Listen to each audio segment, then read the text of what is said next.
interesting. I had an interesting conversation with a guy at a bike shop over the weekend.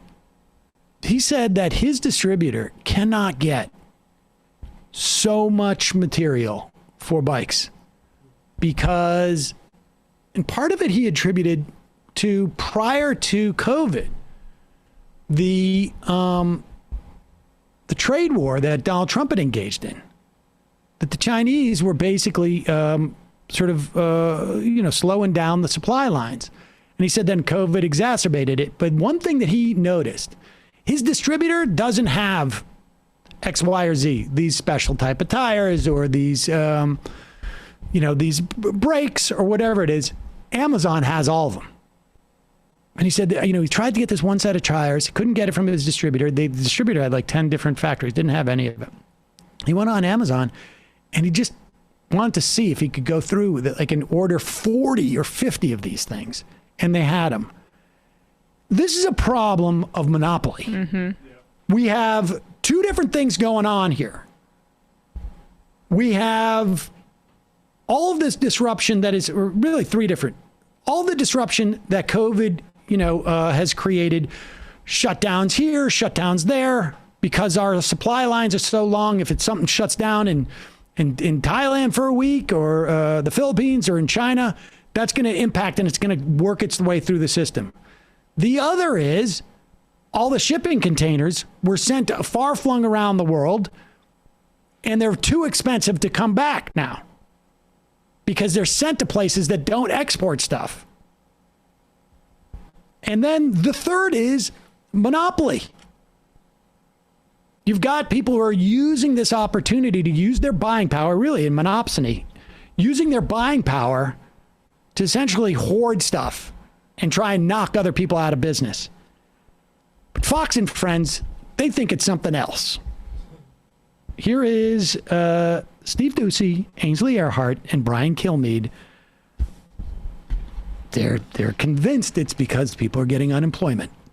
There aren't enough people to take the Labor stuff up. shortage. There aren't enough people to make the stuff. Trucks. All sorts of things. You're not going to get it in time for Christmas. In fact, I've noticed that, I'm not going to say the brand, but I can't get the Doocy's favorite kind of coffee because apparently they've run out of pods. Really? Back to Taster's Choice. My mom loved that. Right, I had to make it for her, yeah. The CEO of MGA, which is one of the world's largest toy maker companies, he says, I've been doing this for 43 years and I've never seen it this bad. Right. H&M, Bed Bath & Beyond, Nike, lots of different companies, Walmart seeing delays. In that We have same to give article, incentives to get people back to work. I wish it was different. Nobody wants to work anymore, and there's too many. It's too easy for people to take their time going back. Yeah, nothing costs anything, Ryan. Right. It's free. So that's right. It's zero.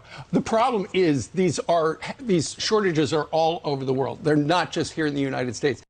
Yeah, you know what that's a problem for? It's a problem for their made-up narrative that somehow unemployment benefits that have ended, they have ended a month ago. Yeah. COBRA benefits ended, gone. There are no subsidies for people. And those subsidies didn't exist or come back or go away all around the world. That's the problem. The problem is that that's a problem with their narrative. Well, the issue is that the United States lying. is so powerful that we're influencing everybody else with our entitlement Stay home, mentality. don't work. Yeah. The bottom line is, to the extent that there are shortages of truck drivers in this country, they also exist in France and in Europe. England's having particular trouble right now. They may actually have to allow immigrants into their country, which is totally another story. The right doesn't want to happen. Exactly. This is not about people not wanting to work. Maybe in some instances, people are like, this is not the job I want to do anymore because I don't want to be exposed to this. Or I realize like, oh my God, it's just not worth it for me to go in and work at this point. But that's not the major factor that's going on here. It is not that there's too much money sloshing around and we have some type of inflation, which is like typically too much demand versus the capacity to supply. It is that our supply lines are broken, that we have monopolies that allow for very little flexibility with what we do now.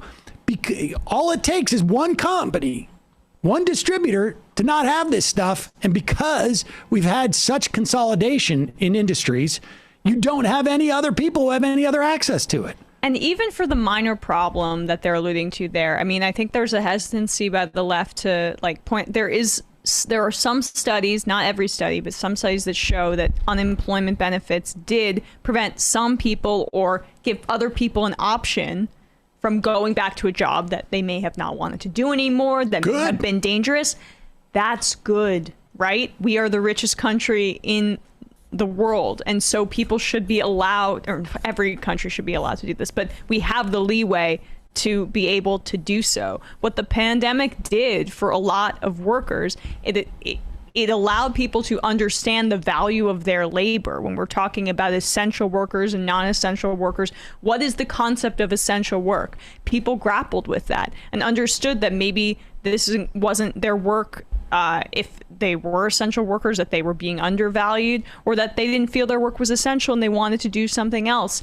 And that was a good thing. We alleviated poverty in this country. So we should be able to provide these people with options. And the reality is that we're having that conversation, but even left politicians in this country don't want to say that publicly. And I think that it's incumbent on us to like break that cycle, because that was one of the silver linings of the pandemic, is I think a lot of people understood, okay, I am being criminally undervalued for my labor, and my, for example, wages need to be increased, and benefits and health protections, etc. I mean, you think about the prevailing wage in this country has gone up so little. I mean, particularly the minimum wage. People just found a way to become more self-sufficient, maybe in some instances. Other people, I think, probably took early retirement and worked on that. And so when a certain cohort, people 60 and up, let's just say, has a higher percentage of people who decide to retire, that opens up some other jobs. That means that people have more options. Maybe they don't take the jobs that are grueling. I mean, the trucking industry.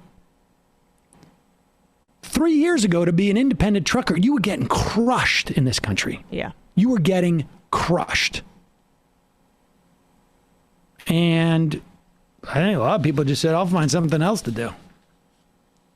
It really is. Oh, and by the way, thank you, Fox and Friends. I'm sure that if you're concerned about certain kinds of labor and traditional kinds of labor, I'm sure they've been standing up to the gig economy. Right? Yeah, highly unlikely. It's just so funny how they pivot. And then by the end of their whole segment, they have, this is absolutely true, except for the one problem is this is happening all around the world, and that doesn't, so all and the no things one that in we their pretended. But their whole thing is that they don't want the United States to become like the rest of the world too. So I mean, I don't know, but no one in their audience is paying attention enough. They got their like aggrievement morsel, and they're good to go. Folks, there's more of what you've just saw where that came from. That's if you hit the subscribe and like button. Thank you. Really, thank you.